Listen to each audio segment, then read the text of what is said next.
जय Hind, welcome to the hunter Raj, this is Sushil Singh. तो आज हम बात करेंगे किसके बारे में, क्लास 10 केमिस्ट्री का लास्ट टॉपिक या लास्ट कंसेप्ट जो हमारा बच चुका था वो है हमारा effect of oxidation in our daily life. दो ही इसके क्या है इफेक्ट है ऑक्सीडेशन के। ऑक्सीडेशन आपको पहले ही बताया मैंने क्या होती है भाई, तीन कंडीशंस होती है। जहाँ तो हाइड्रोजन क्या हो जाए, लूज हो जाए, या तो ऑक्सीजन क्या हो जाए, गेन हो जाए, या तो इलेक्ट्रॉन क्या हो जाए, लूज हो जाए। तो तीन कंडीशन है। अगर तीन कंडीशन में एक भी कंडीशन आपकी सक्सेस होती है तो भाई उस रिएक्शन को आप क्या बोलते हो, ऑक्सीडेशन। इसका ये हार्मफुल है हमारी डेली लाइफ के लिए, ठीक है। तो सबसे बेसिक क्या है इसका इफेक्ट है वो क्या होगा, करो क्या है, दिख रहा है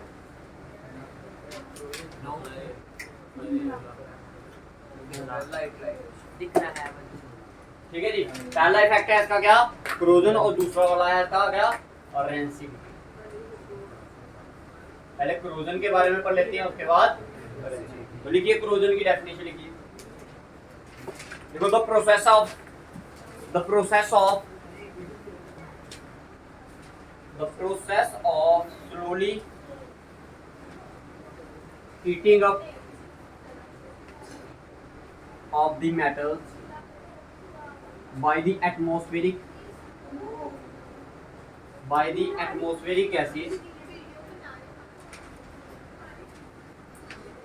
gases like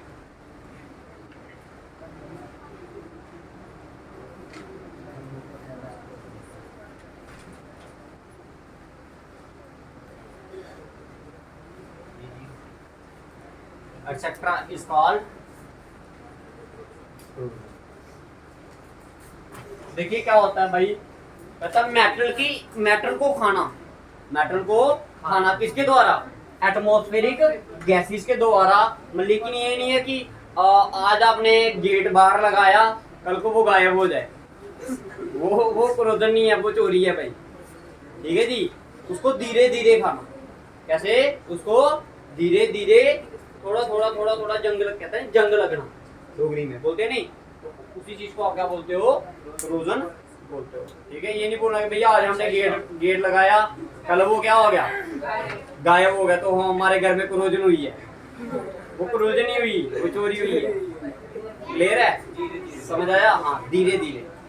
आज अब ऐसा नहीं ना बोलना कि आज उसके ऊपर से हैंडल उठा के ले जाओ, फिर कुंडा ले जाओ, है धीरे धीरे, ठीक है। तो किसके द्वारा भाई, process of slowly heating of the metals by the atmospheric gases is called, और भाई बात इज कॉल्ड, ठीक है। अब देखो तीन मैटर इसमें कुछ इंपॉर्टेंट है। देखो जो आयरन को क्रोजन होता है ना, देखो corrosion of iron is called rust, corrosion of iron is called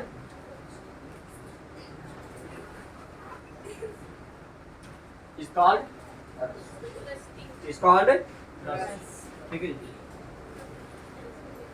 तो लिखिए इसकी रिएक्शन लिखिए, लिखो Fe प्लस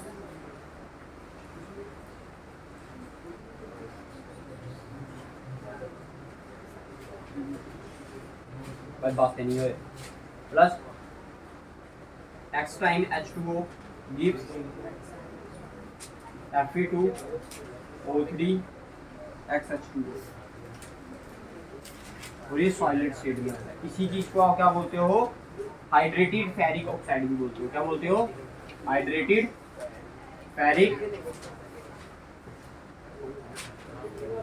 और इसी चीज को आप क्या बोलते हो, रस्ट बोलते हो। क्या बोलते हैं इसे, रस्ट बोलते हो, ठीक है।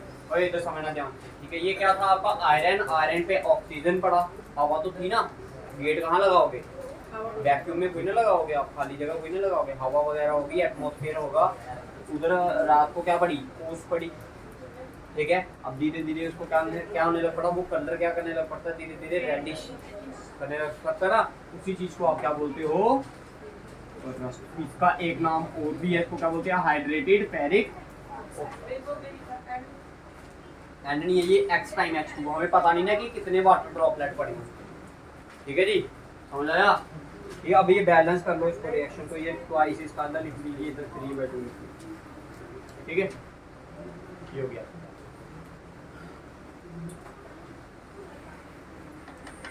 उसी तरह कॉपर को भी क्या होता है भाई, जंग लगता है, किसको, कॉपर को।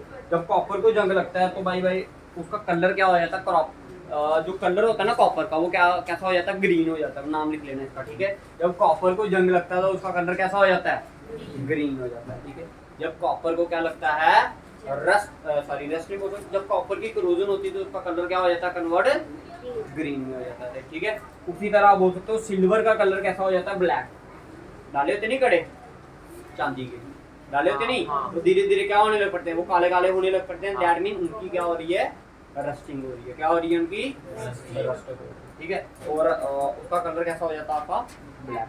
क्लियर है, समझ आ गया भाई। क्रोजन के बारे में समझ आया भाई, क्रोजन के बारे में समझ आया, बताओ। अब how to prevent corrosion, prevention लिखिए। क्या लिखना है इसकी, प्रिवेंशन। तो सबसे पहले लिखो बाय पेन, प्रिवेंशन लिखिए, ठीक है। प्रिवेंशन ऑफ क्रोजन इज, पहला वाला पार्ट क्या आएगा, बाय पेंट, ठीक है, बाय पेंटिंग द ऑब्जेक्ट। दूसरा वाला क्या आएगा, बाय ग्रीसिंग। और चौथा वाला क्या आएगा, बाय ऑयलिंग।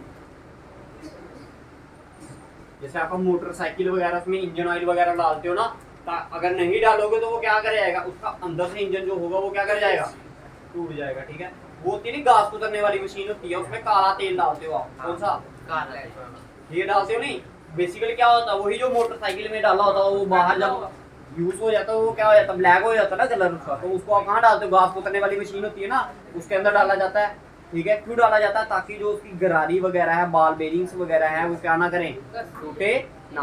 ग्रीसिंग की जाती है, जो देखते नहीं आप ट्राली वगैरह होती है उसके टायरों को क्या किया जाता है, ग्रीस चढ़ाई जाती है, ठीक है। क्यों करते हैं ऐसा, ताकि वो क्या करे, स्मूथली वर्क करे। अगर उसमें रफनेस ज्यादा आ जाएगी तो उसमें क्या होगी, फ्रिक्शन पैदा होगी भाई, क्या होगी। अब पेपर में ऐसा भी आपसे पूछ सकते हैं कि भाई उनको ग्रीसिंग क्यों कर जाती है, अदर देन क्रोजन। क्रोजन को छोड़कर बताइए उनको क्यों हम क्या करते हैं, ऑयलिंग कर रहे हैं, क्यों उनमें क्या कर रहे हैं, हम ग्रीस लगा रहे हैं। तो उसका सबसे बेस्ट एग्जांपल क्या है, उसको आप बता देना, ताकि हम उसकी फ्रिक्शन की अमाउंट को क्या कर सकें, रिड्यूस। कैरम पे क्या करते हो आप, पाउडर वगैरह छिड़कते हो ना, क्यों, ताकि जो उसकी जो सरफेस है वो क्या बन जाए, स्मूथ बन जाए। उसी तरह ऑयल वगैरह डाला जाता है किसके अंदर, इंजन के अंदर, ताकि जो इंजन है वो क्या करे, स्मूथ बन जाए, उसके जो पार्ट्स है वो स्मूथली क्या करें, हिले। समझ आ गया। ये दूसरा वाला 3 पार्ट बता दिए मैंने आपको, ठीक है। तो फोर्थ वाला लिखिए, बाय गैल्वेनाइजेशन, इंपॉर्टेंट है भाई, और ये आपको एग्जाम में पूछे जाने वाली चीज है। फोर्थ वाला bye galvanisation, GAL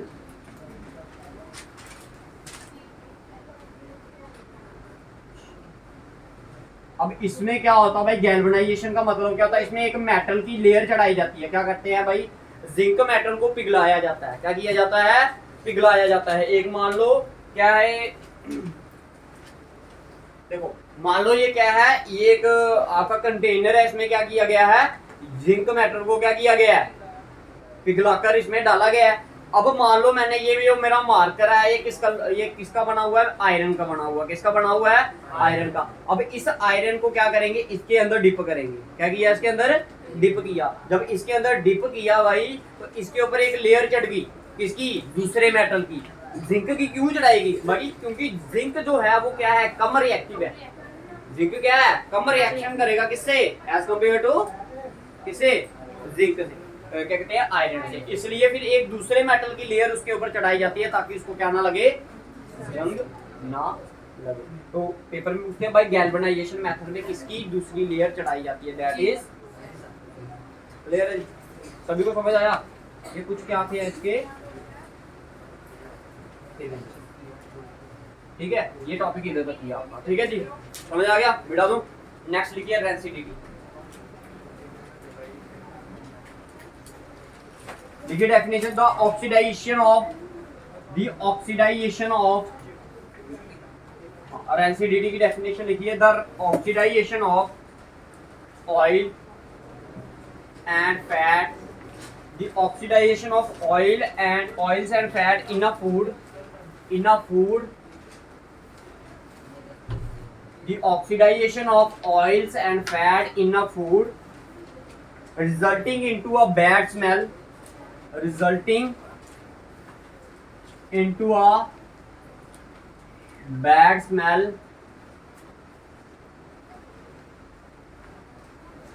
and bad taste. This is called rancidity.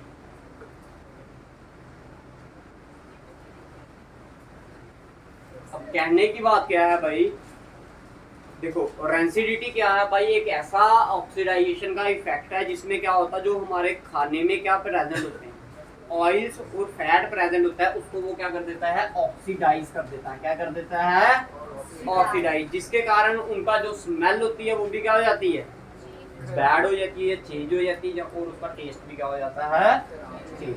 तो सबसे बेस्ट एग्जांपल है, आटा रखो, गूंदा हुआ आटा, ठीक है, उसको क्या रखो, रेफ्रिजरेटर के बाहर रखो, गर्मियों के दिनों में अभी रखोगे तो वो सुबह को क्या करना स्टार्ट कर जाएगा, एक तो टेस्ट उसका क्या ऐसा स्मेल आएगी उधर से, और उसका क्या वो फूलना स्टार्ट हो जाएगा।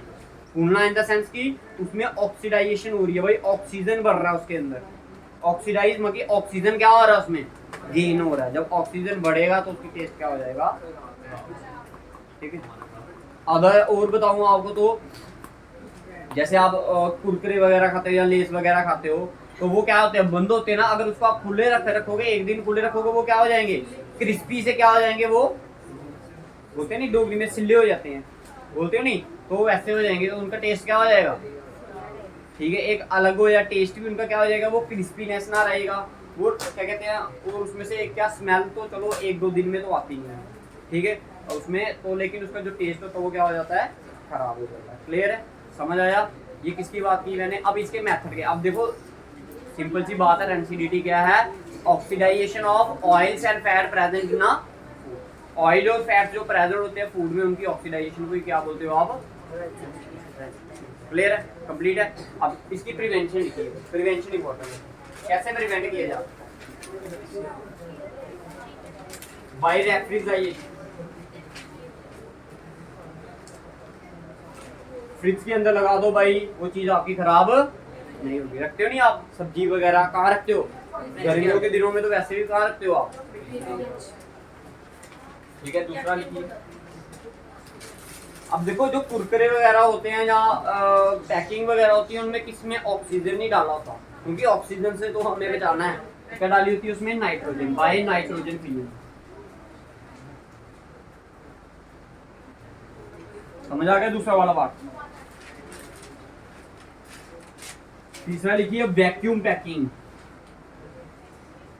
अब आप कभी आप बिस्किट वगैरह लो ना, उसको अगर रैपर से बाहर निकाल दोगे तो वो क्या हो जाएंगे, खराब हो जाएंगे, हाँ ठीक है। बेकरी वाले बिस्किट होते हैं नहीं, जब तक वो डब्बे के अंदर हैं तब तक वो क्या है, क्रिस्पी हैं, लेकिन जब वो डब्बे के बाहर आ जाएंगे एक दिन के बाद, देखो कि उनका टेस्ट भी चेंज हो जाएगा, और उसमें जो क्रिस्पीनेस होगी वो भी क्या हो जाएगी, खत्म हो जाएगी, ठीक है।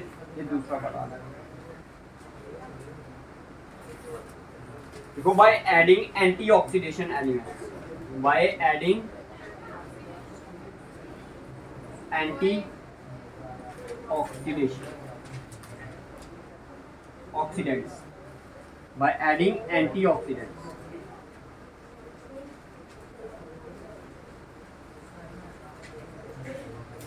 देखो कुछ ऐसी चीजें उनमें मिलाई जाती हैं या उनके रैपर्स वगैरह में डाली जाती हैं, उनको हम क्या बोलते हैं, एंटीऑक्सीडेंट्स बोलते हैं, जिससे वो क्या होते हैं भाई, चीजें खराब नहीं होती। तो this completes your unit chemical reaction and, ठीक है, समझ आ गया भाई सभी।